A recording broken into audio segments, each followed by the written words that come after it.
Welcome to the OnTarget HTML5 Essential Training Series. In this tutorial, we're going to cover installing an XAMPP server. I'm your host, Mike King, and what we're going to cover is this tutorial should be completed prior to completing any of the technical lesson tutorials for the OnTarget HTML5 website. This tutorial covers the installation of the XAMPP server on your workstation. You will need to successfully complete this lesson in order to successfully complete the technical training that's part of the OnTarget HTML5 website. So setting up our testing environment. In this tutorial, I'm going to instruct you as to how to install the XAMPP server utility on your workstation. This utility will allow you to run a local web server on your workstation that will enable you to test your web pages as they're being developed. All web developers have some type of web server that they use to test their applications prior to installing them in a live environment. Why are we using XAMPP? XAMPP is the most popular development environment available on the web. It supports the Apache server, MySQL, PHP, and Perl. These are the environments that are most popular in the development of web applications. As you find a hosting service for your website, there's a very high probability that your host provider will be running these same applications on their web servers. XAMPP is available for all popular operating systems, including Windows, Mac OS, and Linux. It's very easy to install and configure, and above all, it's free of charge. Downloading the application. The very first thing that we'll want to do is to go to the Apache Friends website and download the application. At the time of this recording, the current version is for Windows version 1.8.3, PHP version 5.5.11. For Linux, we're going to install version 1.8.3, PHP version 5.5.11. For Mac OS X, we're also at version 1.8.3, PHP version 5.5.11. You'll see at the bottom of your screen the website URL that we're going to go to download this application. Advantages of having the test environment. Setting up an XAMPP environment allows you to design and configure your web pages in a test environment normally configured just like your hosting environment. There are tremendous advantages to having a test environment, as you'll see as we work through the lesson tutorials.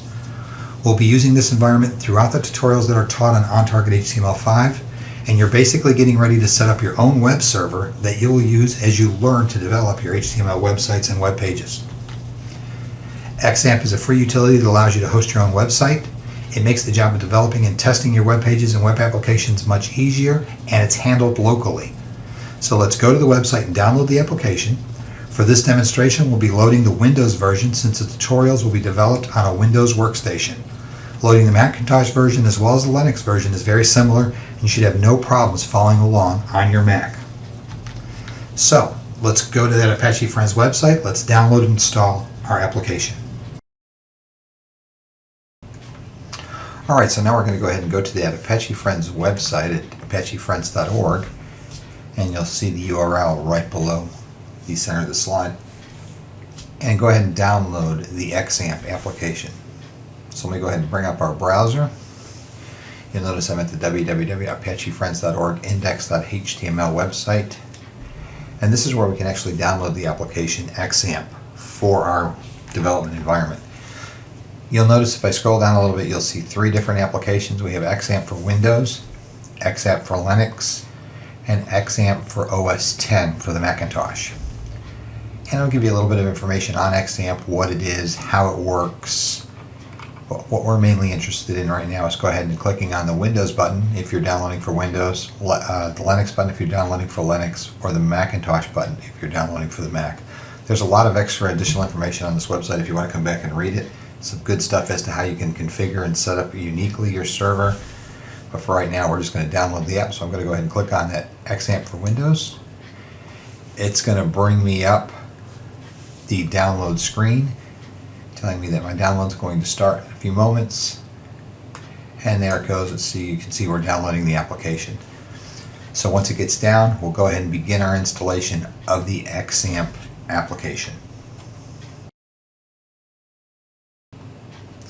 Alright, so we've downloaded the application. I'm going to go ahead to the directory where I actually saved that application in, and you'll see it's the XAMPP Win32 version 1.8.3, and it has the VC11 installer as part of it. I'm going to go ahead and double click the application. I'm going to go ahead and confirm that I do want to install this. And then it's going to come up and it's going to warn me about my antivirus, because I do have an antivirus running on the system. It seems I have one running. I'm just going to go ahead and say yes, continue with the installation. And it warns me also about my user account controls, letting me know that certain features of this will be unavailable unless I give full administrative access, which is fine. And I'll say yes. Now I want to go ahead and do next. I'm going to leave everything set as it is in default. I want all the applications installed as well as the languages.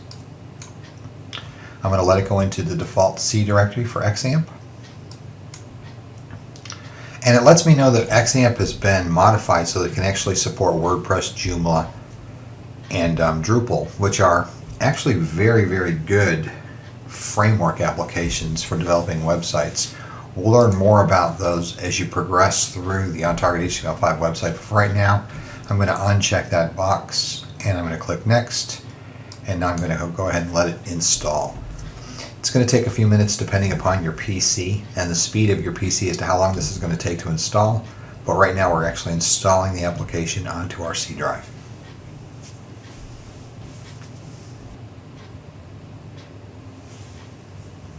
Alright, and through the magic of video, we've jumped ahead, so we're almost completed with this installation. Now we're going to walk through the last couple of steps, and then we're going to do some unique configuration for our XAMPP server to allow us to do some things in the class that we normally wouldn't do with a live environment. But you'll see that in a minute. Let's go ahead and finish this installation. Now it's creating our uninstaller to uninstall the application if we need to bring it off the machine, so it makes sure that it resorts everything back to the original configuration. I don't want to start the control panel right now, so I'm going to go ahead and unclick that box and click Finish. And now our XAMPP server is installed on our system. The next step we're going to do is we're going to do some unique configurations and some testing to make certain that we've got it set up the way that we need it for our training environment. Alright, so we've got the application loaded. I'm going to go ahead and go to the C drive where I've installed the XAMPP application. I want to point out a couple of very important directories to you. So inside of our XAMPP folder, first thing I want you to notice is the htdocs directory. The htdocs directory is where all of our web pages are actually going to go. You're going to see in a few minutes we're actually going to configure this differently where we can save them off a different drive in a www directory. But by default, if you're actually working with that XAMPP, the htdocs directory is where all of your files go to actually do the testing. And we'll actually use some of these files in a minute as we test our installation.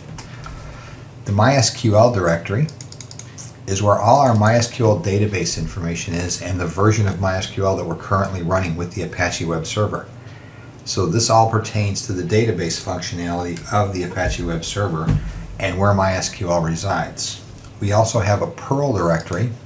Perl is a programming language that's used a lot in web development, web application development. That resides in the Perl directory, and you have all the information that pertains to that version of Perl.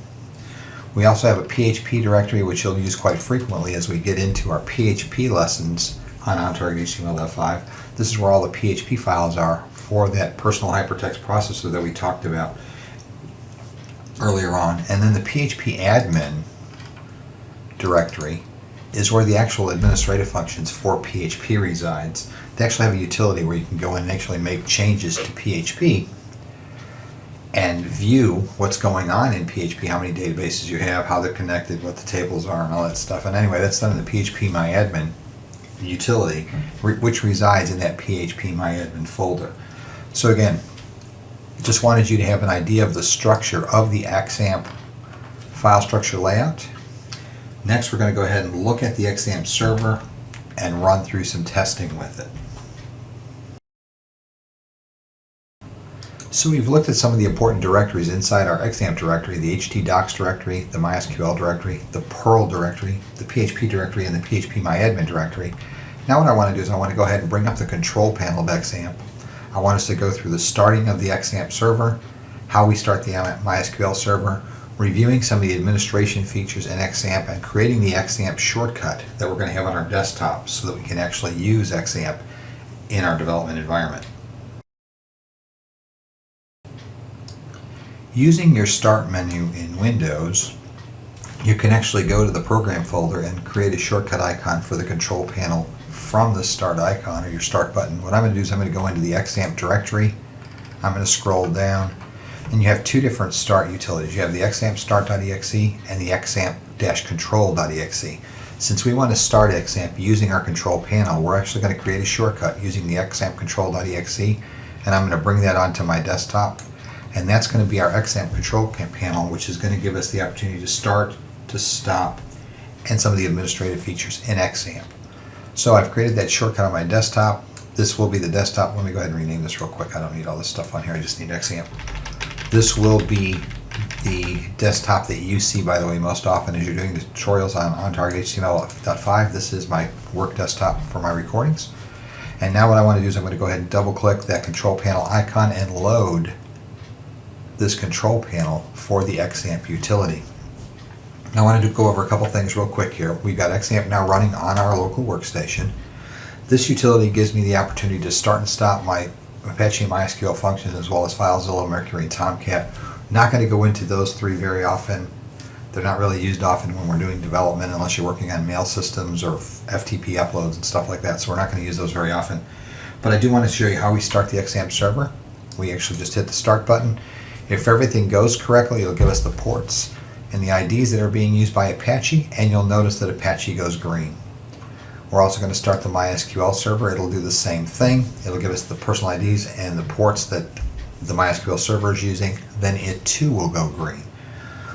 That tells you that those two servers are now running in the background. We can actually be using those. In a minute you're going to see how we actually test with them, but we can actually be using those now in our system. The next thing I want to go over is some of the administrative things that we can do inside of XAMPP. And if you remember correctly, a few lessons ago, a few minutes ago, I actually talked to you about the htdocs directory and how it has a lot of files in there that we use for testing. Well, if you'll select the admin button next to your Apache server, it's actually going to go in and start loading some of those files. So I'm going to go ahead and bring up this file. I'm going to select English, and this is going to give me an overview of how my server is running. So it tells me I've successfully installed the XAMPP on this system. Now I can start using Apache Company, and I can try statuses, and it tells me how to address the server using my local host, which you're going to see in a few minutes. But it lets me know that we've got the server now up and running on our local machine, and we can start utilizing it. We can actually start using it in our development environment. So the next thing I want to do is I'm going to show you how to stop the server. Let me go ahead and minimize this screen. By the way, this is just part of that htdocs directory. It gives me status on the server itself. I can actually select it and it'll give me some statuses on the server. Before we jump ahead, it tells me that it got my database is activated, PHP is activated, my HTTP, which is my secure socket links, activated, common gateway interfaces. It gives me some information on security. We're going to be coming back here actually in a minute on the security functions. And it gives me what I need to know in an overview about my XAMPP server. So the next thing I want to do, I'm going to go ahead and minimize my screen here. Let's go ahead and stop our servers. Relatively easy to do just by using the stop button. This actually turns off the Apache server and turns off the MySQL server. By the way, you can actually have these set up to auto load when you bring your system up. I wouldn't recommend that. I usually keep these as a desktop icon. And again, the reason I don't want them auto-loading on startup is because they take up resources, they can slow your system down. So it's kind of important to stop the XAMPP servers when you're not using them. The server requires resources from the workstation, can slow down the response of workstations when running other applications. So if you got a bunch of stuff going on in the background, as I'm sure you're aware, you can slow down your response times. So you really don't want to do that if you can help it. Let's go ahead and move on now. We're going to make some unique configurations. The stuff I'm getting ready to cover is optional. But if you want to follow along with me in my exercises, I recommend that you do it because it's going to turn on some error reporting and it's going to bring your files into a different directory, just so it makes it easier for you to maintain the stuff that you're developing for your website. Alright, so the next thing I want to do is I want to go ahead and set up a new root directory for our actual web files. And the reason I want to do this, one, I want to get this off the C drive. I don't want to store my root or my work files on a development drive on C. And that's in the event that something were to happen to my C drive, were to get corrupted or crash. I don't want to lose all my work, my file work. So I tend to partition my drives in multiple partitions, and I put my data on different partitions and usually back those up separately from the C drive so they can keep all my work backed up and I don't have to worry about crashing my root drive or my boot drive and then losing all the data that's part of it. So the first thing I want to do, I want to remind you that we talked about on the C drive in the XAMPP directory, we have an htdocs folder, which actually loads all this information for us and lets us know that the Apache server is up and running. And this is where we would normally put all of our work files. Well, we're going to go in and change the configuration of XAMPP a little bit and put those work files in a different location. So what I want you to do is I want you to select the config button, and you'll notice we have an httpd.config file. That's where a lot of the settings for the actual XAMPP server are located. So I'm going to go ahead and load that file. And again, I've loaded the httpd.config file. And what I'm doing is I'm looking for the root directory structure. So I'm going to scroll down the page. And actually what I can do here is I can actually say find. And what I'm looking for is document root. So you can type in document root in your find box. By the way, this is the standard Note pad application that comes with Windows. If you're on the Mac, it's going to load your standard text editor. If you're using Linux, you'll need to load this in a text editor, but we're looking for the text editor to look for document root. And now what I want to do is I'm going to go ahead and cancel because I want to scroll down and explain to you what we're setting. This document root is the directory out of which you'll serve your documents to the web server itself. By default, all the requests are taken from this directory, but symbolic links and aliases may be used to point to other locations. So what I'm going to do, and first thing I want you to notice is as we're looking at this file, anything that has this number symbol in front of the line is a comment. So it's not actually part of what we're doing. It's just giving you some information. I'm going to copy these two lines right here. One of the things I do when I'm modifying or changing these configuration files is I never overwrite the file that's there. What I'll do is I'll comment it out. So I'm going to put a comment symbol in front of that one because these were the originals, a comment symbol in front of that one. Now what I do is I want to write in here where I'm actually going to store those files. So I want to show you where I plan to put those. I actually have a web development partition on my drive, and I've got a www directory created in that partition. So I want you to note that it's drive E and it's www is the directory that we're going to be using.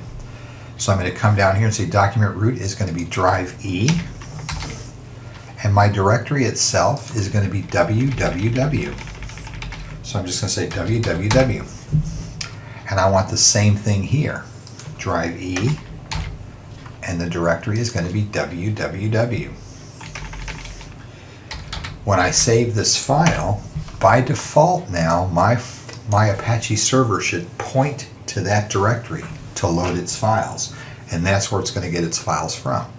And the easiest way to find that out is I'm going to go ahead and take a test file, put it in that E directory www, and then we're going to load one of my web browsers and make sure it works. Alright, so we've made those changes to the HTTPD configuration file for the Apache server. Now what I want to do is I want to confirm that the changes actually worked. So if you had your server started, I want you to go ahead and stop it and restart it, because obviously in order to reload the configuration files, you're going to have to restart that server. And then what I want to do is I want to go into our directory structure. If you remember right, we had the htdocs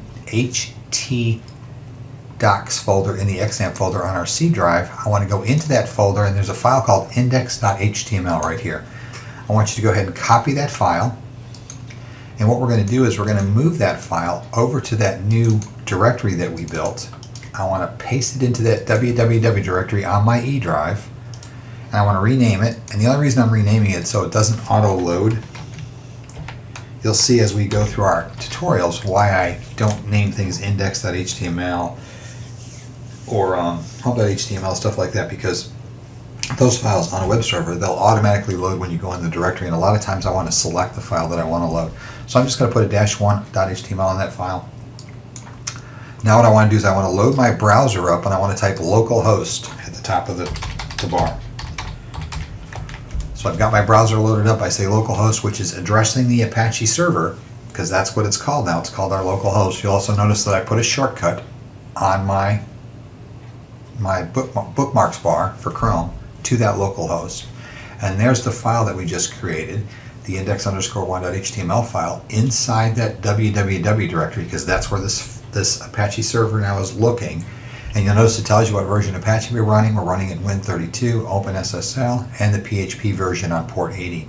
So our server's up and running, and it's working. It's pointing to that new directory that we created, and if I click on that file, it works.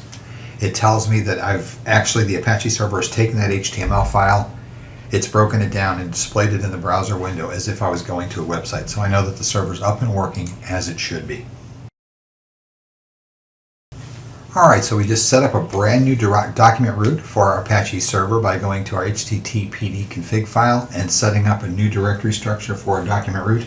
The next thing I want us to do is I want us to go in to the php.ini file, which is the configuration settings for PHP, and we're going to go ahead and change our error settings because we want all of the error logging on inside of PHP, because as we're using this for a development environment, obviously we want to be able to see all the different errors that come up as we're writing our PHP code, because it makes troubleshooting our code much easier.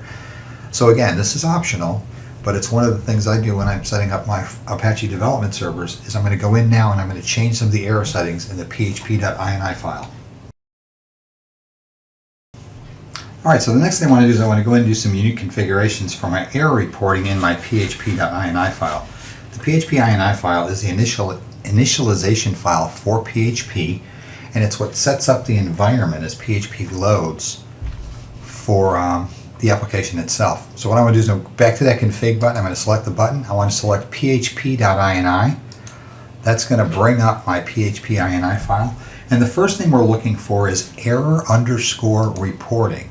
So I'm going to go up here under find and say error underscore reporting. And I'm going to click the find button, and it's going to bring us to the error reporting features.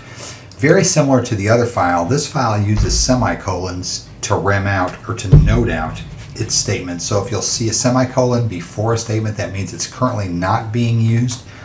This just gives us some quick reference information on error reporting, what's available, what's currently in the system. We're going to scroll down and find our next error reporting. And you'll see this is the one that we're actually using. I'm just going to move this box over to the side so I can keep using it. This is the one we're actually using, and if you look at your notes, this is what we want. We want E underscore all and E deprecated. That's errors or commands that are leaving the PHP. So I want to display those, and I want to display any strict error reporting on our system. So the next thing I want to do is I want to scroll down a little bit to display errors, which is right here. I want to make sure display errors is turned on because I do want to see all my errors. I'm going to scroll down a little further to display startup errors. I want to make certain that that's turned on. Then right below here, log errors should also be on. And again, notice that we don't have a semicolon in front of these statements, so that tells us that these are actually being loaded as part of the initialization of PHP. And the next thing I want to do is I want to scroll down to my error log. And it's going to be down a little ways. In fact, we'll just go ahead and we'll search for it because it's error underscore log. Because I believe it's down quite a ways in the file. Find next, and there we go right there. Nope, that's not it. Find next right there. There we go. And this tells you where the log file is located right here. Error underscore log tells you where the log file is located for your PHP in the event that you need to look through your log files. It's good to know where that's at. And if you'll notice, it's on your C drive. It's in the XAMPP directory under PHP, under logs, and then PHP error log. So that's where your log file is located. So now we've got all our error tracking turned on inside of PHP, which is what we wanted. The next thing I want to do is I want to look at output buffering. So I want to come up here to my find box and I want to type output underscore buffering. And I want to confirm that my output buffering, let's go back up because we've probably passed it. There we go. There we go right there. I want to confirm that my output buffering is set to 4096, which is 4K. A lot of times you'll load your PHP configuration and it will be turned off. We actually want output buffering turned on, and you'll notice that in our notes it tells us the default value is off. In a development environment we want 4096, and in a production environment you also want 4096. You'll see as you go through some of the PHP tutorials inside of OnTarget HTML5 that stuff is kind of important as to how you've got your output buffering set up, as to how things run and the order in which things load, whether or not they load before or after the full page is loaded. So we just want to set our output buffering to 4096. The next thing we want to do is we want to save this file, just as we saved our HTTPD file. Let's go ahead and close everything out. So I'm going to cancel that because we're actually done currently. We have one more thing we want to set. Correction, we're not done. We have one more thing I want to set before I come in here, but we're going to do that in the next exercise. Alright, so we've set up all our error reporting in PHP through our PHP INI file. We've gone in and we've confirmed that our output buffering is set to 4K or 4096 in our PHP INI file.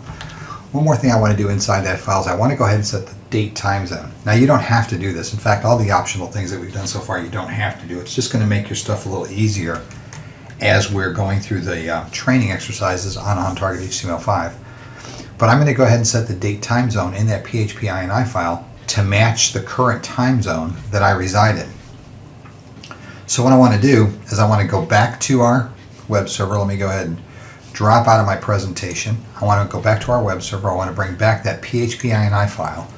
And what I'm looking for is date.timezone. So I'm going to go to my find, date.timezone. And what I want to do is I want to set my time zone to match where I'm currently located at. You'll notice by default that this is located in Europe, Berlin. That's what's currently set as default because I believe that's where the majority of the developers are for the PHP application. So what we're going to do is we want to set this to our time zone, and for me it's going to be America/New York. So I'm going to come in here and I'm going to type America. And I'm going to say /new_York. Make sure that you get the underscore there. I'm going to show you in a minute where I actually got this information from. Let's go ahead and save that change because I want to be in that time zone for my server. This way it'll keep that time that I'm currently located in. Now let me show you where I got that information from. I'm going to go ahead and cancel this down. I'm going to save this. There's actually part of the PHP documentation. There's a portion of that that's a website that'll give you information on PHP itself. I've actually included the URL in this slide presentation, but you'll notice the us1.php.net/manual/English, EN for English, and then /timezones.php. And it gives you a table of contents and a list of the available time zones that are supported in PHP. If I click the America link, it'll give you all the different access time zones that are available in the Americas, both North and South America. And if you scroll down here, you'll see what I've taken is America/new_York. That's the one that I currently reside in. It's the closest one to me. But almost all the time zones, in fact, I haven't found one that's not in here, regardless of where I've been trying to use these at. They all seem to be here, whether you want America, Africa, Europe. It's got the different European time zones. It's got the Asian time zones. So, I mean, this is where you're going to get the information to go ahead and change that time zone option inside your PHP INI file. I wanted you to do that. That's the last setting change we're going to make in the PHP INI file. So I'm going to go ahead and save all my changes and close that file out. Now that we've made all those changes for error reporting and output buffering and time zone, you're probably wondering how you can confirm that those changes have actually taken place in the PHP initialization file. So what I've done is I've opened up my text editor and I've created a small PHP application. And basically it's going to run a PHP info file that's a built-in function inside of PHP, which will bring up all the information on the PHP configuration that was loaded as PHP was loaded. So what I'd like you to do is open up your text editor, and I'd like you to create this small script that you see right here, $!PHP space PHP info, open and close parentheses, end that with a semicolon, and then end that with a question mark less than sign. That actually is a PHP function. As you'll learn as you go through the PHP training, you're going to learn how to actually write these PHP functions, but we'll need this little function running so that we can actually check the configuration of PHP. So once you've created that, save that in the www directory that you created, or the htdocs directory for your XAMPP server, wherever you're going to keep your active files that you're going to test. And what I want to do now is I'm going to go ahead and load my browser. And you'll see I've got that PHP info file saved in my localhost www directory that we created earlier. I'm going to select that PHP info file, and it's going to load all the information for the current configuration of PHP. And what I want to do is I want to scroll down and show you a few things that we changed so that you can see that our changes actually did take effect. The first thing I want to do is I want to come down here on the Apache server. It'll give you the versions that we're running. It'll also tell you that we're set up as a local host on port 80, which you can see as you actually load up the Apache server. But our Apache environment, you'll notice there's a couple things in here that we changed. And one of them, if you remember, we changed the document root. So I'm going to scroll down to the document root. And remember we put that on the E drive /www. It actually tells you right there, yes, we're pointing to the E drive, and all our files are going to be in the www directory. And again, it tells you the same thing under context document root. So we know that that change took effect as we were loading. Gives me some information on HTTP headers. You'll learn much more about that as you go through the tutorials as we're writing our web pages. But as I come down here now into the core PHP, it'll tell me what the version is. And now let's go look at that stuff that we set for error reporting. Remember we wanted our error reporting turned on? Well, this is where we can actually see that we've got these display errors turned on, display startup errors turned on. It'll give you the default value and the current value that we have. It'll tell you whether we got a document root. We don't have that currently set. It'll give you our error log and give you the file that it's being saved to. We can scroll down farther and we'll actually see that output buffering.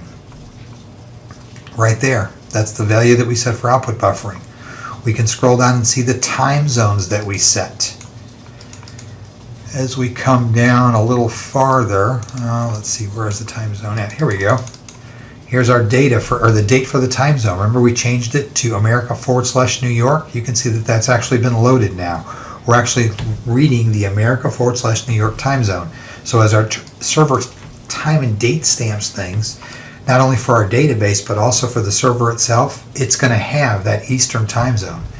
So I wanted you to see that there was a way by using the PHP info function that's built into PHP, you can actually go in and confirm that those settings and changes you made took effect. All right, one more pretty important thing that I want to do before we move on is I want to go ahead and set up the MSQL passwords inside of our Apache server. And this just adds some security to our system. If we went into the phpMyAdmin file, you'll notice that we get some errors. In fact, I'll show you in a minute. We actually get some errors telling us that we don't have these passwords set. So I'm going to show you how to go in there and set your initial passwords. Please make a note of these passwords when you get them set. You don't want to forget them because you'll need these passwords as you start working with databases in PHP inside of the training tutorials. You'll have to have these passwords set. Right now, by default, we have no password set. They're wide open. Anybody can get into your system that has access to your workstation, can get in there and change or modify things on that system. So you want to set some root passwords. It's a great practice to get into. You never want to bring anything into a live environment, especially databases that store sensitive information or even just personal information. You never want to bring any of that stuff into a live environment without having some passwords set. So let's go in and let me show you how we're going to set some passwords for our MySQL database and our htaccess file.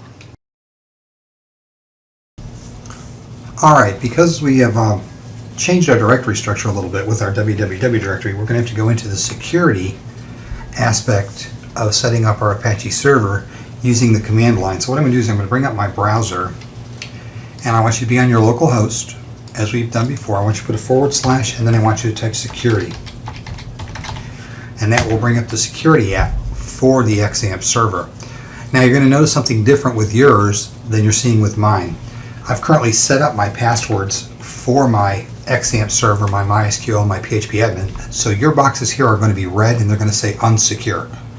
Right now the FTP server is unknown because we're actually not running it, so it doesn't know whether or not that's secure or not. We're not going to be using the FTP server, so it's not really important. But what I want you to do is I want you to select English. And when the security window pops back up, I want you to select localhost security XAMPP security.php.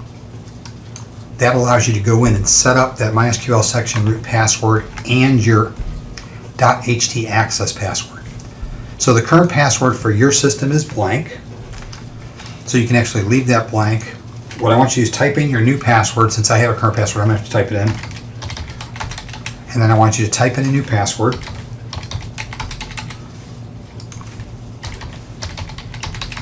And I want you to come down and I want you to protect this .htaccess file.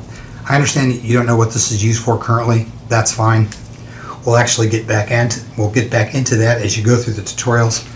But I want you to give this the same username, which is root. And I normally give it the same password that I give my MySQL databases, so everything's set the same.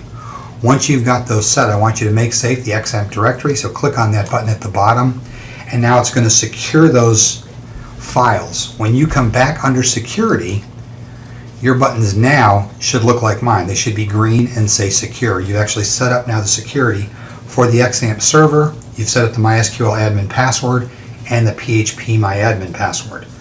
So write those names down. I want you to write down that username root, which is the username that we've set up, and I want you to annotate your password somewhere because you're going to need that password as you go through these certain sections of our tutorials, setting up databases and stuff, and to be able to access PHP myadmin.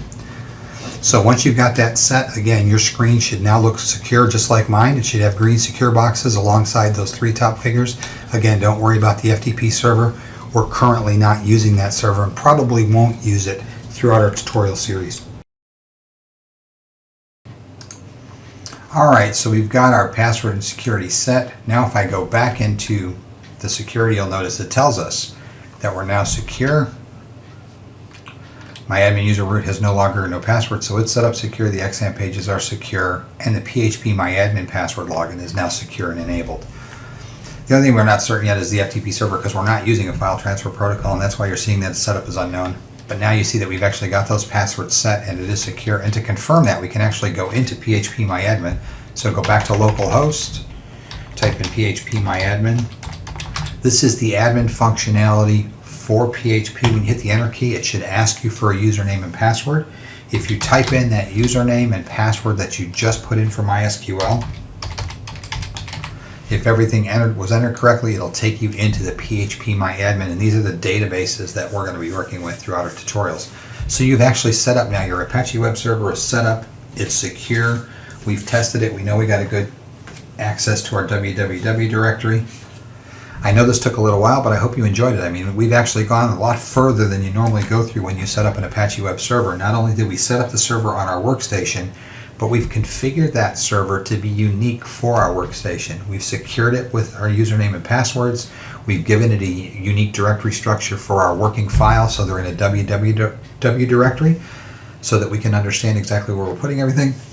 And we've moved those off the C drive, so as we back up our system, which you should get in the habit of doing, you're actually backing up your work files. In the event you lose your C drive, you're not going to lose the work files that you've been working on. So I hope you enjoyed it.